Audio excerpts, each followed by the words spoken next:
रामेल गावात त्याच्या नावाचा हाय बोलबाला, प्रकाश शेळके यो दिसाय साधा भोळा. रामेल गावात त्याच्या नावाचा हाय बोलबाला, शेळके ट्रान्सपोर्ट बिझनेस त्याचा. त्याला आदमापूरचा बाळू मामा पावला, सातारा जिल्ह्यात फेमस झाला. त्याला आदमापूरचा बाळू मामा पावला, सातारा जिल्ह्यात फेमस झाला. त्याला आदमापूरचा बाळू मामा पावला, सातारा जिल्ह्यात फेमस झाला.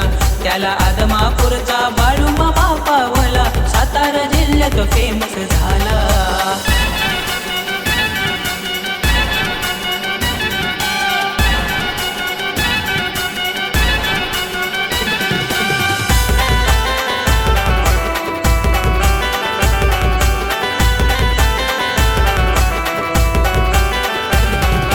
महाराष्ट्रात वज्र प्रतिष्ठान हे नाव लय फेमस आहे त्याचा, नाव लय फेमस आहे त्याचा. संस्थापक प्रकाश शेळके भाऊच्या नावाचा बोलबाला, भाऊच्या नावाचा बोलबाला. समाजसेवक यो माणूस हाय दिलवाला, लढा देतो तो कधीही अन्यायाला. समाजसेवक यो माणूस हाय दिलवाला, लढा देतो तो कधीही अन्यायाला. ओळखते दुनिया सारी भाऊला, त्याला आदमापूरचा बाळू मामा पावला, सातारा जिल्ह्यात फेमस झाला.